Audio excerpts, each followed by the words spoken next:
Hello, my name is Rochelle Innocent, and I'm the founder and CEO of Project Purpose. Our community is focused on fostering the intellectual and character development in children.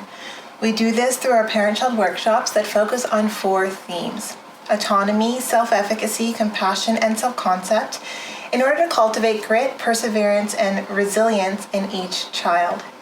At Project Purpose, our overarching mandate is to renew and rebuild family, communities, and relationships. Our YouTube platform provides us with a space where we can have discussions on all topics that relate to family, community, and relationships with ourselves as well as with others, with a primary focus on mental health and education. More precisely, the ways that the institutions of mental health and education play a role and have played a role in our societies at large. These discussions and debates provide us with an opportunity to think critically about what needs to change within these structures in order for us to live up to our bold slogan: support, protect, and empower each child through youth-focused development, better known as leadership in juvenescence. We recognize that in valuing our children's leadership potential, that also translates as recreating and co-creating spaces, both socially and politically, in order for our children to thrive. For those of you who are particularly keen on the topic, please be sure to check out our website. You will find us beneath my finger. Definitely meander over there. We write thought pieces every other Sunday, and we actually just dropped a thought piece this past Sunday. So definitely be sure to check that out once you're done watching this video. As is the YouTube convention, definitely be sure to subscribe. Hit that post notification bell so that you're aware of every time we post. And of course, if you like our conversations and you want to keep them going, like, comment, and share this video. Let's get into it.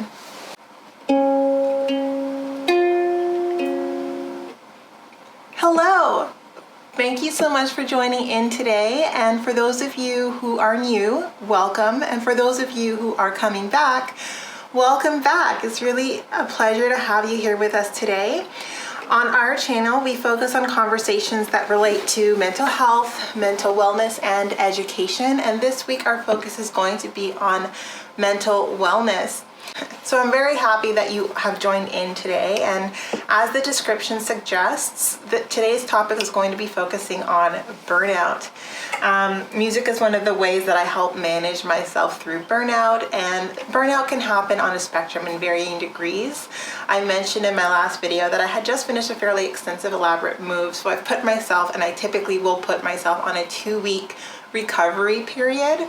And I thought, well, since I'm halfway through my recovery period, wouldn't this be a great opportunity for me to share with you the things that I do to help me manage through burnout? And right now my burnout is more physical, but it's hard for burnout not to touch all facets of your life. So physical, mental, and emotional. One of my goals is focusing on like the areas where I'm least talented, and I would love to play a song, a hosier song on the ukulele.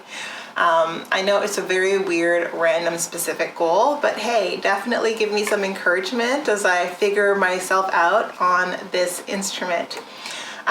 Anyway, that was like a cute little intro, but I'll put the instrument away as we dive into our conversation. While music is a great way to restore and to relax. When I'm on a 14-day, when I put myself on a 14-day recovery period, there are 3 things that I typically will engage in. So definitely stay tuned, and let's jump into the 3 things that I do when I'm managing through burnout. All right, so I mentioned again, extensive move. I mean, you'll definitely see more of my plays once I've gotten everything put together. That's going to take a little bit of time as I'm acquiring different things here and there. But definitely the process has been an emotional process. The move has been a bit of an emotional move, and I feel a little fried, and I don't know how one can feel a little fried. I think I'm just sort of using the language colloquially, but I definitely feel like I need to slow down. So I typically, whenever I've realized that I've reached my limit or sometimes have surpassed my limit, I put myself on a 14-day recovery period, and it generally will work Because I am not good at being completely still, like I'm not someone who finds it peaceful or restorative to just do absolutely nothing, I manage my burnout fairly strategically, and I thought, well, this is something that might be of use or of value to other people, so figured why not share. So all of that to say, here are the ways that I manage burnout when I am in a space where I need to coax myself back to normalcy. So the first one has to do with my physical fitness. Now, I'm someone that typically will work out an average of an hour and 20 minutes a day, typically 35 minutes in the morning, and then I like to do a 40 to 45 minute yoga workout midday. And this is typically 6 times a week. So this is my norm, and this is because I like to push my body.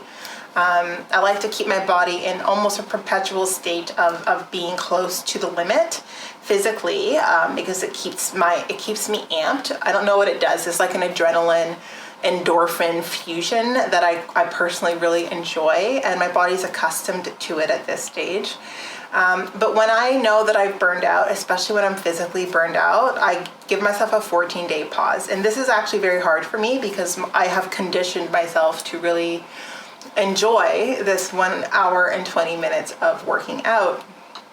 So what do I do instead? So for the 14 days, so the 30 to 35 minutes in the morning that I typically will work out is typically after I drink my 500 milliliters of water in the morning.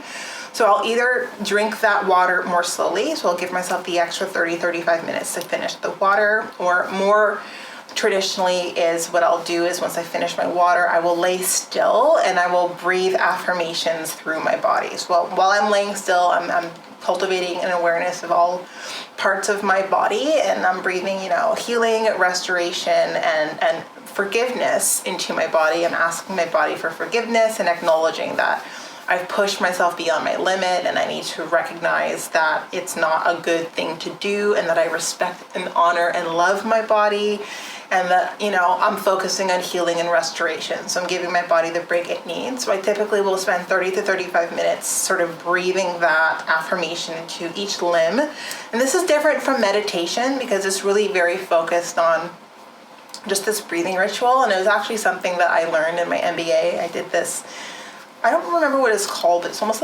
it's a theatrical exercise, and it's one of these things where you want to really feel aligned and in tune with your body, and a lot of the ways that we do that is with our breath. So we connect back to our body with our breath, so we are conscious of the areas where we're breathing sort of life into each of our limbs, and with that life, you just become more vibrant, more grounded, and have just a stronger connection with that part of your body. So I've taken that on as something that I do in my life, but I typically will do it when I've pushed myself too far and I've burnt out. So for those of you who aren't really quite sure about, breathing, breathing is the source of life, so I think it makes sense to breathe life and healing and restoration into the parts of your body that are especially weary and, have worked really hard. And like my body, anytime I feel physical burnout, it is really truly because I've pushed myself really too far, and this is something that like I'm very happy of the move. I'm very at peace with where I am, and I feel really good about it. And each day, like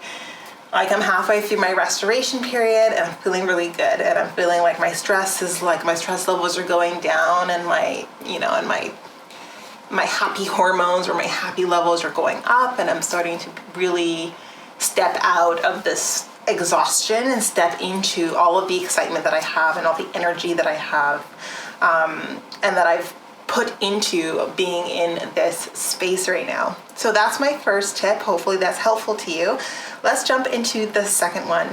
So my second tip when I put myself on my 14-day restorative period, when I'm kind of recouping from burning out, is I very intentionally balance between social and solo play. So I mentioned in a previous video, I'm an ambivert. I'm someone who does very well in social settings, and I also do very well alone.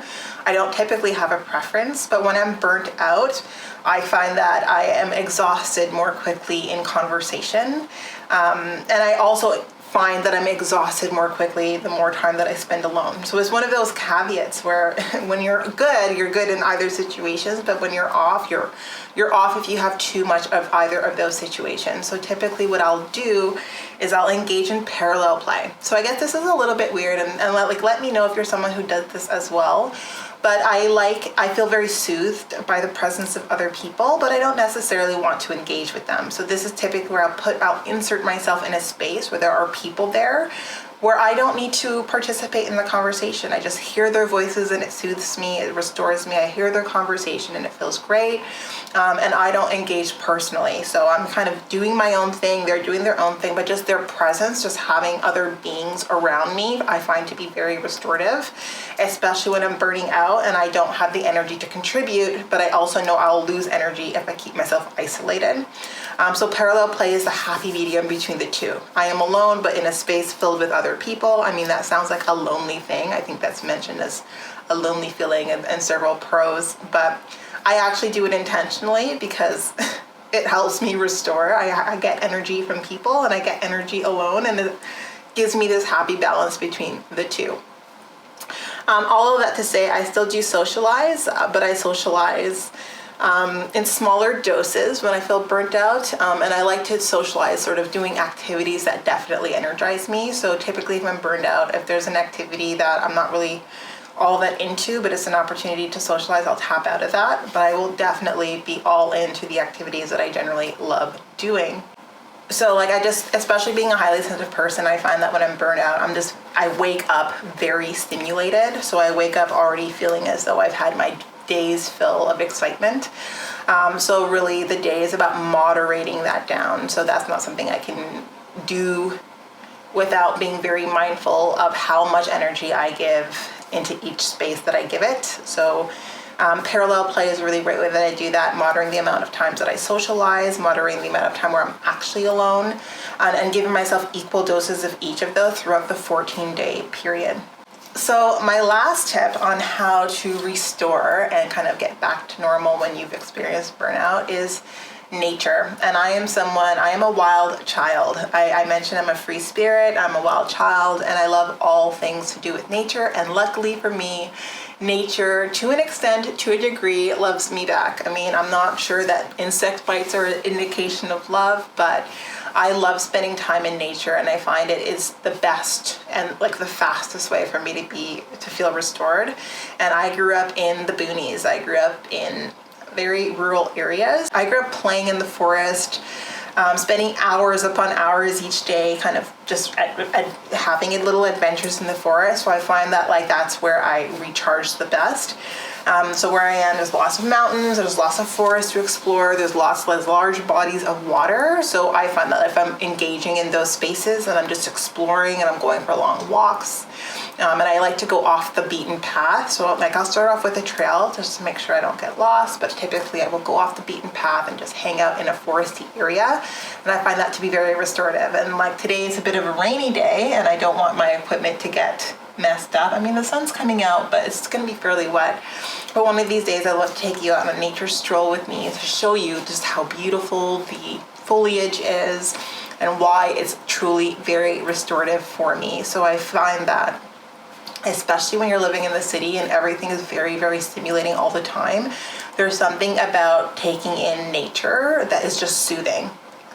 It's not like there's still a lot going on in nature. It's not like it's not like it's still and steady. There's lots of like wildlife, there's lots of things to see, there's lots of beautiful sights, but all of it is just a very soothing, calming feeling. So I find that I like to kind of remove myself from a stimulating, very highly activating environment and put myself in a natural setting, whether that's by a large body of water or in a foresty area.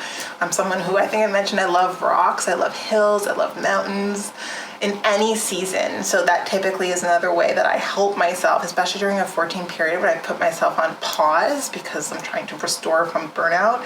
And typically 14 days is enough. And I'm not sure, some people might need more days, but because I'm very intentional, very mindful each day of the 14 days where I tap out of my daily routine, which is fairly rigorous, I find that by the end of it, I feel better, I feel restored. I have less anxiety and I feel like I've done the right recharge button. And this is great because you can do this at home. Sometimes people need to like get away in order to re-energize, and this their space that is like something that drains them. But I typically like to build my space to be very soothing, very calming. I mentioned, I think, that my favorite color is lime green, but like the color that soothes and calms me, like this aquamarine, like this gray blue color.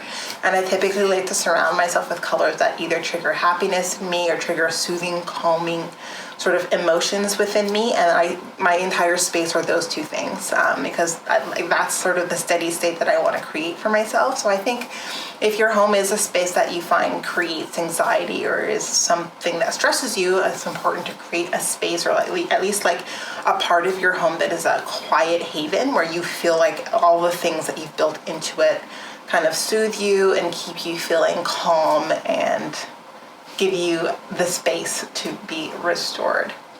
So I'm sure you all have your own ways of managing through burnout. Burnout is not fun. Sort of acknowledging your limits and then having to address them, like by changing your daily, weekly, monthly routines. Definitely not a good time, but definitely something to do, especially if you're looking to maintain your mental well-being over the long term. And I'm someone who's conscientious, and still sometimes, sometimes life requires that you kind of push yourself to your limit or even beyond it. But as long as you respond in kind, I think that it's okay. Your body is going to forgive you, and your mind and spirit and emotions are going to line up. So this is my 14-day restorative recovery method, I guess.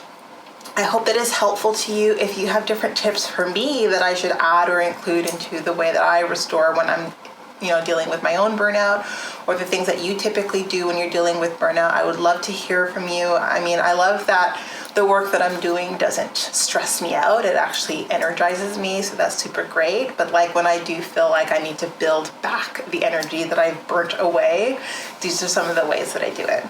In any case, thank you so much for tuning in. I think this is the right time for me to get back to my music lessons. And if those of you know a ukulele teacher online or on YouTube that can help me with my goal of playing a Hosier song on a ukulele, even though I am tone deaf, I am definitely all for it.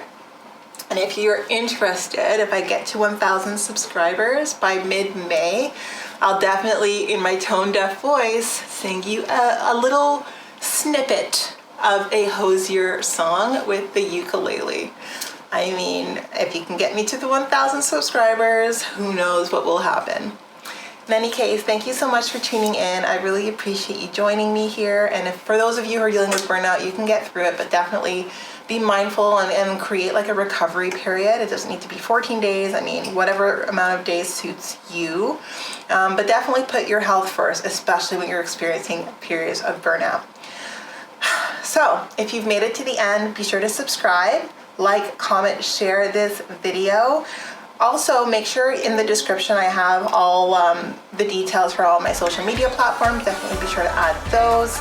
And I'll see you next time. I hope you have a wonderful, pleasant, and purposeful day. Talk to you soon. Bye.